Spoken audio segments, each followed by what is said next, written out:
నోటి మాటతో లయమైపోతుంది, మరలా సృజింపబడుతుంది. అంత గొప్ప దేవుడు నువ్వెంత గొప్ప దేవుడవు నాయనా, అసలు మేము చెప్పలేము నాయనా, చెప్పలేను. ఎంత గొప్ప దేవుడవు, మమ్మల్ని ప్రేమించినటువంటి వాడవు, మమ్మల్ని ప్రేమిస్తున్నవాడవు, మమ్మల్ని ప్రేమిస్తూ ఉన్నటువంటి వాడవు. అయ్యా నీకు వందనాలు, నీ కృతజ్ఞత స్తుతి స్తోత్రములు చెల్లిస్తున్నాను. మా ప్రభువా,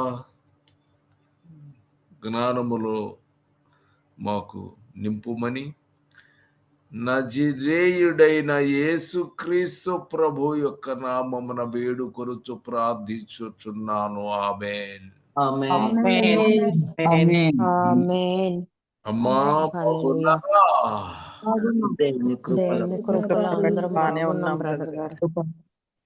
ఆమేన్. హల్లెలూయా. ఆశీర్వాదములు కలగజేయును గాక.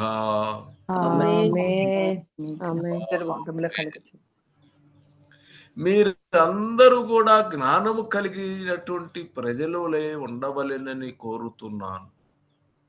జ్ఞానము సంపాదించవలెను. ఆమేన్. యాకోబు 1:5 చదువుకుందాం. యాకోబు పత్రిక 1వ అధ్యాయము 5వ వచనం. మీలో ఎవనికైనను జ్ఞానము కొదువుగా ఉన్న ఎడల అతడు దేవుణ్ణి అడగవలెను, అప్పుడు అది అతనికి అనుగ్రహింపబడును. ఆయన ఎవరిని కట్టింపక అందరికీ ధారాళముగా దయచేయువాడు. ఆమేన్. ఆమేన్. ఏం తక్కువైందమ్మా? జ్ఞానము కొదువుగా. జ్ఞానము కొదువుగా ఉంటే నువ్వేం చేయాలి? దేవుణ్ణి అడగాలి. లోకంలో పడి ఎగబడి సంపాదించుకుందాము, ప్రయత్నము చేద్దాము అని ప్రయోజనము చేతే ఉపయోగము లేదు. ఉపయోగము లేదు. చదివి చదివి చదివి చదివి ఎంత చదివినా ఈ లోక సంబంధ జ్ఞానము మాత్రమే మీరు సంపాదించుకోగలరు. ఆమేన్. నీ చదువున్నా చదువు లేకపోయినా ఏ రీతిగా ఉన్నా ఆయన జ్ఞానం ఇవ్వదలుచుకున్నట్టు జ్ఞానమిస్తే ఏ జ్ఞానం వస్తుంది? దైవ జ్ఞానం. దేవుని జ్ఞానం వస్తుంది. ఆమేన్. కాబట్టి నీకు సంపాదించుకోవాల్సింది జ్ఞానము, దేవుని జ్ఞానము, అది కావాలి. కాబట్టి పైనుంచి వచ్చినటువంటి జ్ఞానం ఎలా ఉంటుందంటే పవిత్రమైనది.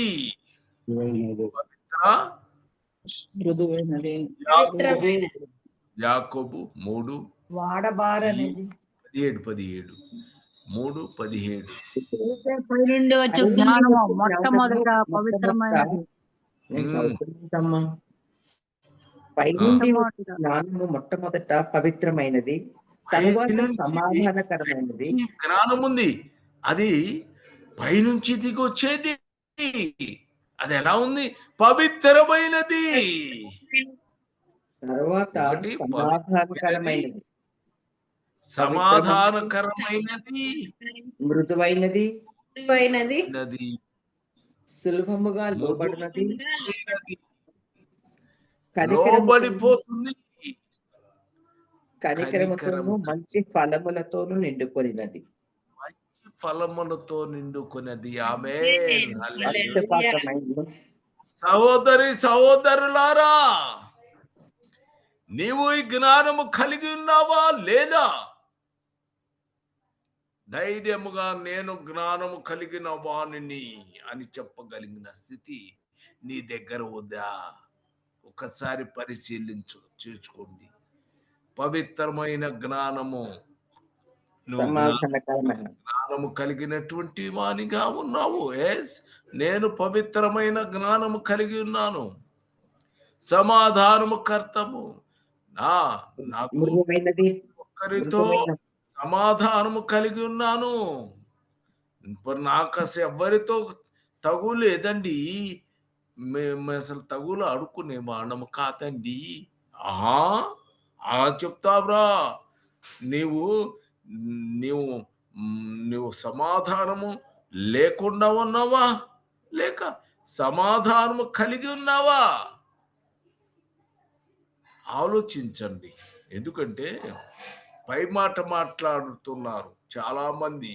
పై మాటకి మా ఇది సమాధానము మీరు పొందావా తల్లి అంటే, బ్రదర్ మేము పొందాము, సమాధానం కలిగినటువంటి వాళ్ళమే, మేమంతా సమాధానం కలగలేదు. కానీ వాళ్ళ దగ్గరికి వెళ్తే అసలు వ్యక్తి ఉంటాడు ఎవడో, ఆ లేడీయో పురుషుడో, సమాధానము అతని దగ్గర నీకు దొరకదు. నీవు కలిగి ఉండలేదు. సమాధానం అనేటువంటిది ఈ హృదయపూర్వకముగా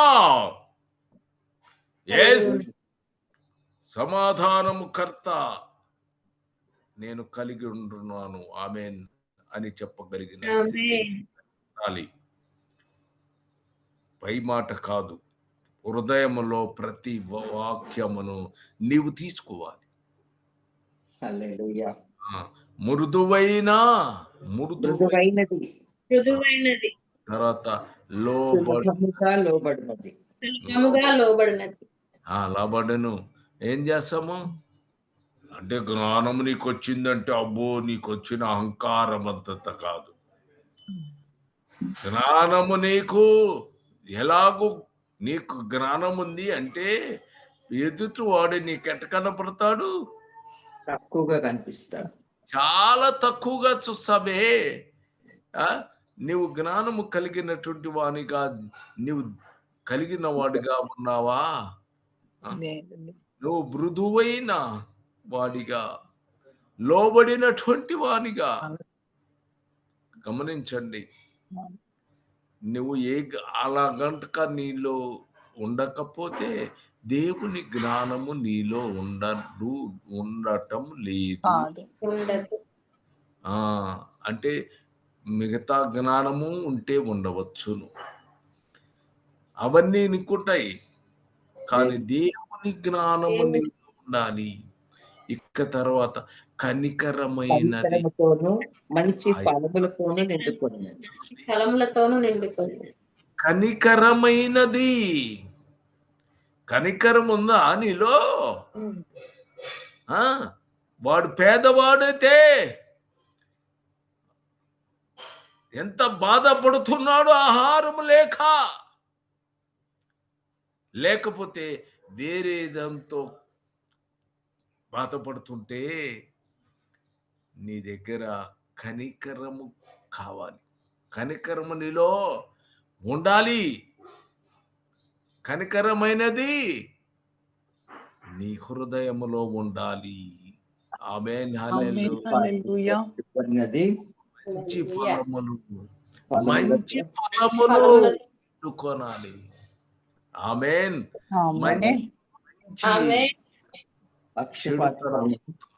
కాదు, మనం మంచి ఫలములు పొందుకోవాలి. ఆమేన్. కాబట్టి ఈ లక్షణాలను జాగ్రత్తగా ఆలోచించుకోవాలి. మనం ఏం చేయాలి? లేనిదై ఉండాలి, జాగ్రత్తగా తెలుసుకోవాలి. ప్రతి ఒక్క విషయాన్ని మనం పరిశీలన చేసుకోవాలి. మనము అప్పుడు ఏమైంది? పైనుండి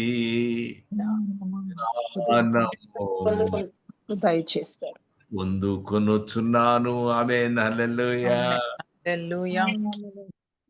నేను మంచి పై జ్ఞానం పైనుంచి వచ్చినటువంటి జ్ఞానము, దేవుని జ్ఞానము యెహోవా. ఆమేన్. హల్లెలూయా. ఆ హల్లెలూయా. జ్ఞానము బట్టు మనం పొందుకోవాలి. హల్లెలూయా. హోషేయ 6:3 వచ్చాను. హోషేయ 6:3.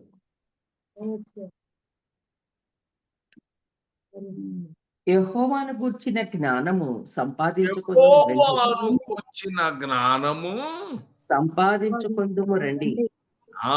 ఏమి సంపాదిద్దాం చెప్పండి, అందరూ చెప్పండి.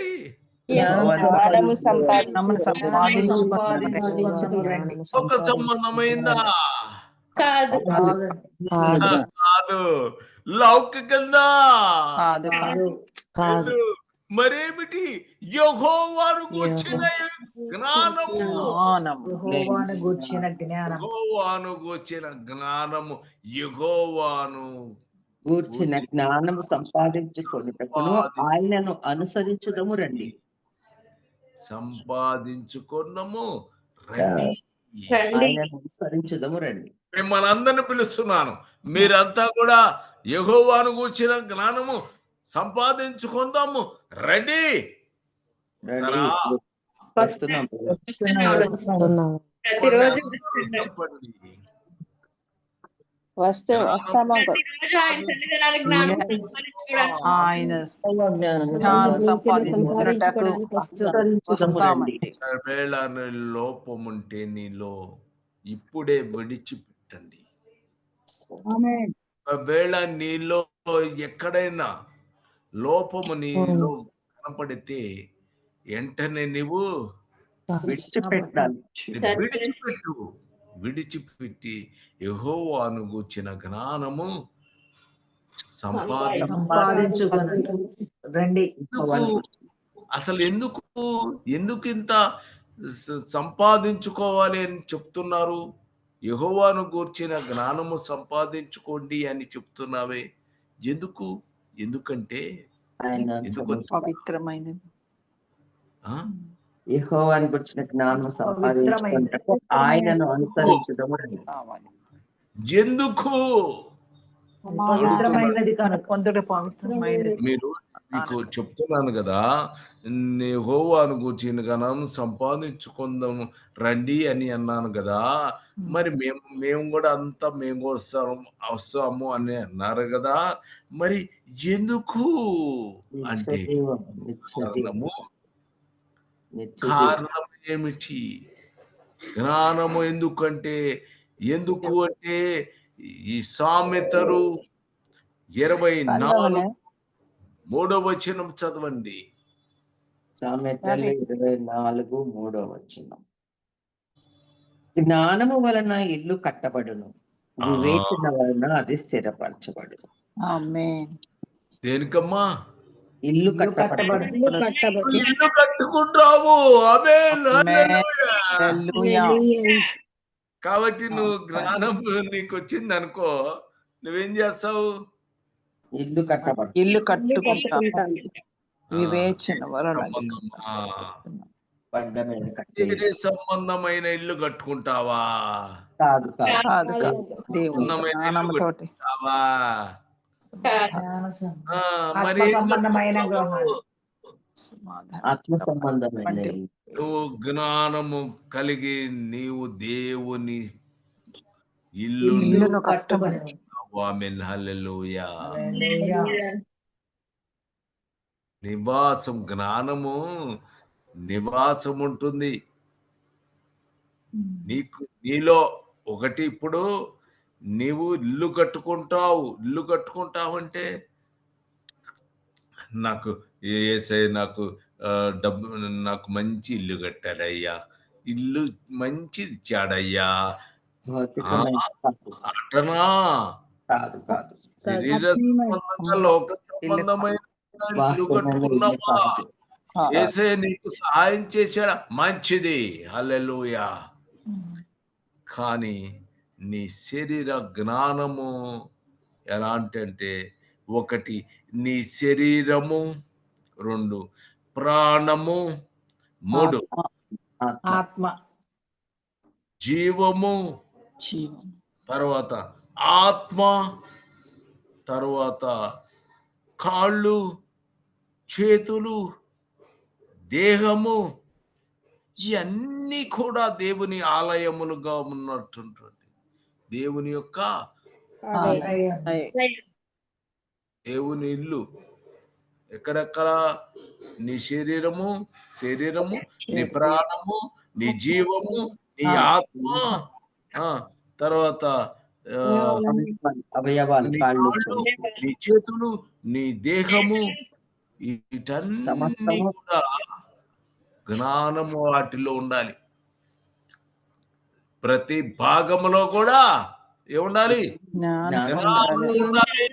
ఆమేన్. ఆమేన్. హల్లెలూయా. నీ శరీరములో ప్రతి భాగము కూడా జ్ఞానముతో నిండి ఉండాలి. ఆమేన్. ఆమేన్. హల్లెలూయా. హల్లెలూయా. హల్లెలూయా. అయ్యా నాయనా తండ్రి, మా శరీరములో ప్రతి భాగము నీతే నింపబడాలి. కాబట్టి ఇల్లు ఇల్లు ఇల్లు ఇల్లేది మీరే. దేవమే. ఎవరికి వారు దేవుని శరీరమే మనం. ఎవరు ఇల్లు? ఇల్లు ఎవరు? మనమే. మనమే దేవుని ఇల్లు. జ్ఞానము కలిగి ఇల్లు కట్టుకోవాలి. ఆమేన్. ఆమేన్. హల్లెలూయా. హల్లెలూయా. ఆమేన్. జ్ఞానం అర్థమైందా? అర్థమైంది. అర్థమైంది బ్రదర్. జ్ఞానం అంటే శరీర సంబంధమైన జ్ఞానము కాదు, ఆత్మ సంబంధమైన ఆత్మ సంబంధమైన జ్ఞానము నువ్వు పొందుకోవాలి. అదే ఆత్మ సంబంధమైన శరీరము జ్ఞానము నువ్వు పొందుకుంటే జ్ఞాన సంబంధముగా శరీరము, ప్రాణము, జీవము, ఆత్మ, కాళ్ళు, చేతులు, దేహము ప్రాణం కూడా దేవుని ఆలయము కాదా? అవును. ఆమేన్. ఆమేన్. ఆమేన్. హల్లెలూయా. కూడా శరీరము ఇవన్నీ కూడా దేవుని నివాసము. కాబట్టి నువ్వు జ్ఞానము కావాలి. నీకు అవును. జ్ఞానము కట్టుకుంటాడు. జ్ఞానము ఇల్లు కట్టుకోవాలి. నీవు దేవుని ఆలయమై ఉన్నావు. ఆమేన్. ఆమేన్. ఆమేన్. ఏమయ్యావు? దేవుని ఇల్లు. ఆమేన్. ఇల్లు కాదా? ఇల్లు కాదా? దేవుని ఇల్లు. వాక్యములో రాసిందా? దేవుని ఇల్లు, మీరు దేవుని ఇల్లై ఉన్నారు. మహోన్నతుడా దేవా, సర్వోన్నతుడా యేసయ్యా, నీవు మాట్లాడావు, నేను మాట్లాడుతున్నాను. వాళ్ళకి చెప్పమన్నావు, నేను చెప్పి ఉన్నాను. వాళ్ళు జ్ఞానము కలిగిన వాడుగా ఉండాలి అని నీవు తలంచి ఉన్నావు. కనుక వారి యొక్క ప్రభువా, వారందరినీ ఆశీర్వదించుము, దీవించి కాపాడుము నాయనా. నా తండ్రి, ప్రతి ఒక్క వాక్యము నా తండ్రి నేను మాట్లాడాలంటే శక్తి కావాలి. నాకు శక్తి లేదు మా ప్రభువా, నీ శక్తి అనుగ్రహించు. మాటలు రావు, నీవు మాటలిస్తే నేను మాట్లాడతాను. నీవే మాట్లాడమని యేసుక్రీస్తు ప్రభు యొక్క నామమున వేడు ప్రార్థన చేయుచున్నాను. ఆమేన్. హల్లెలూయా. హల్లెలూయా. స్తోత్రం. స్తోత్రం. దేవానికి స్తోత్రం నాయనా. స్తోత్రం.